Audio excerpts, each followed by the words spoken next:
வணக்கம், நான் உங்க ஆஷா பேசுறேன். என்னை எல்லாரும் மன்னிச்சிருங்க. நான் ஜல்லிக்கட்டு பத்தி என்கிட்ட நிறைய பேர் கேட்டிருக்கீங்க. ஆக்சுவலி அதை பத்தி பேசுற அளவுக்கு எனக்கு தகுதி இருக்கான்னு எனக்கு தெரியாது. ஆனா ஒரு தமிழ் பெண்ணா நான் என்ன சொல்லணும்னு விரும்புறேன்னா, நான் என் குழந்தைக்கு எந்த பாட்டில் ட்ரிங்க்ஸ், கோகோ, ஸ்ப்ரைட்டோ, இல்லைன்னா வந்துட்டு எந்த பெப்சியோ, இல்ல எந்த கேஎஃப்சி சிக்கன்ஸோ, இல்ல இது வரைக்கும் உள்ள டாமினோஸ் பீஸாவோ இதுவோ, நான் சத்தியம் பண்ணி சொல்றேன் தமிழ் மண் மீது, இது வரைக்கும் நான் டேஸ்ட் பண்ணதே இல்ல. அது எப்படி இருக்கும் கூட எனக்கு தெரியாது. இது வரைக்கும் நான் அந்த வாசப்பெல்லாம் நுழைஞ்சது கூட இல்ல. அந்த பாட்டில் என் கையெல்லாம் தொட்டது கூட இல்ல. என்னோட பிள்ளைகளுக்கும் நான் கொடுக்க மாட்டேன்னு இன்னைக்கு சத்தியம் பண்றேன் உங்க எல்லாரும் முன்னாடியும். நீங்க எல்லாம் உங்க உடம்புல தமிழ் ரத்தம் ஓடுது அப்படின்னா நீங்களும் யாருமே இன்னி வரைக்கும் எதையுமே தொடாதீங்க. நம்மளோட தாத்தா பாட்டி நம்ம சின்ன வயசுல என்ன சாப்பிட்டோமோ, என்ன வளர்ந்தோமோ, எப்படி வளர்ந்தோமோ அதை சாப்பிட்டு நம்ம பிள்ளைகளும் தலைமுறையும் வளரட்டும். 23 புலிகேசி பட்ல வடிவேல் சார் காமெடியா தான் சொல்லியிருப்பாரு. நம்ம மக்கள் வந்துட்டு தமிழ் பேர் இருந்தா போதும், மாட்டு கோமியத்தை கூட வாங்கி குடிப்பாங்கன்னு சொல்லிட்டு அக்கா மாலா, இந்த கப்சி அப்படின்லாம் சொல்லி பேர் வைப்பாங்க இல்லையா. இளநியும் பதனியும் ஒழிச்சிட்டு வெறும் அக்கா மலா கப்சின்னு சொல்லிட்டு காமெடி தான் சொல்லியிருப்பாங்க. ஆனா அதுல இருக்கிற கருத்து எவ்வளவு ஆழமா வேரூன்றி இருக்குன்றது நம்மளுக்கு புரியணும்.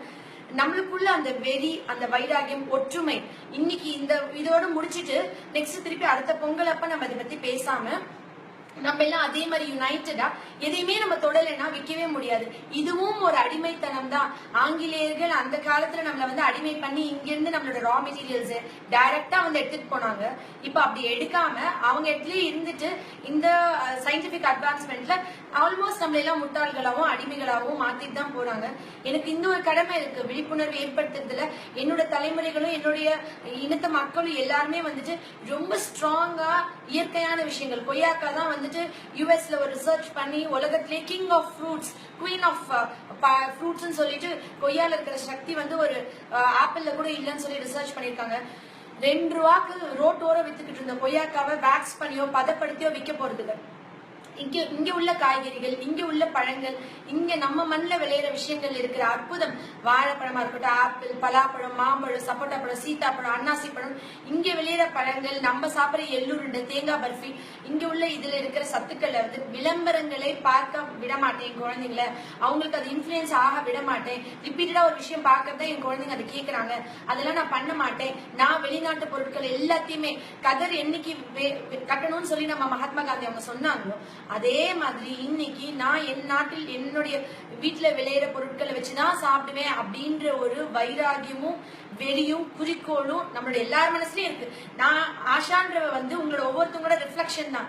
நான் எப்பயுமே சொல்ற விஷயம் தான். உங்க வீட்டு பொண்ணு, உங்க வீட்டுல ஒருத்தி வந்து உங்ககிட்ட உட்காந்து ஜஸ்ட் உங்களுக்கு தெரிஞ்ச விஷயத்த உங்க பக்கத்துல உட்காந்து பேசிட்டு இருக்கிற மாதிரி தான் நான் இந்த வீடியோ சொல்றேன். எப்பயுமே தள்ளி வைக்காதீங்க, தூரம் வச்சு என்ன பார்க்கவே பார்க்காதீங்க. எப்பயுமே நெக்ஸ்ட் டோர் கேர்ளா பாருங்க. அந்த மாதிரி நம்மளுக்கு தெரிஞ்ச விஷயத்த, இப்ப அஸ்வினுக்கு தெரியாத விஷயத்த நான் தலையில கொட்டி சொல்லி கொடுக்குற மாதிரி தான். இது நல்லது, இது கெட்டதுன்னு நம்ம படங்கள்ல, டிவில இல்ல இதுல பார்த்து இப்படி ஒரு விலங்கு இருந்துச்சு, இது எனக்கு வாட்ஸ்அப்ல வந்தது, இது வந்துட்டு நம்மளுடைய பசுமாடு, இது நம்மளுடைய காளமாடு, காங்கேயம் காளைன்னு சொல்லி டிஃபரன்ஸ் பண்ணி அந்த மாடுகள் எப்படி இருந்ததுன்ற போட்டோஸ் அதை பார்க்கும்போது அப்படியே வயிறு எரிஞ்சதுன்னு சொல்லணும். ஒவ்வொரு நம்மளுடைய இதை வந்து நம்ம போராடி சண்டை போட்டு கேஸ் போட்டு பிச்சை எடுத்து ஒருத்தவங்க கிட்ட கெஞ்சி என்னோட உரிமையை நான் வாங்க வேண்டிய அளவுக்கு அவலத்துல கொஞ்சம் கொஞ்சமா அடிமையாயிட்டு தான் வந்துட்டு இருக்கேன் அப்படின்றத எல்லாருமே உணர்ந்து கம்ப்ளீட்டா அதை அவாய்ட் பண்ணிட்டோம்னா அவனுக்கு விற்பனைக்கு வேலையே இல்லை. அவனால விற்கவே முடியலன்னா அவன் இங்க வந்து கால் வைக்க முடியாது.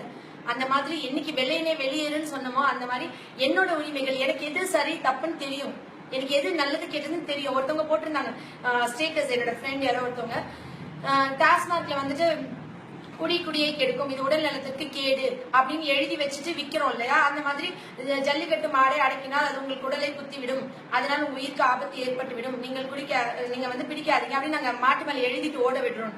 அந்த அளவுக்கு முட்டாள்தனமா சில விஷயங்கள் நம்ம அடிக்ட் ஆகி நம்மளுடைய லைஃபே தொலைச்சிட்டு இருக்கோம். நம்மளுக்கு தேவையான நம்மளோட ரேஸையும் நம்மளுடைய தலைமுறையும் நம்மளோட ஜீனிய கூட நம்ம இன்னும் கொஞ்ச நாள் அழிஞ்சிருவோமோ அப்படின்னு ஒரு பயம் இருக்கு.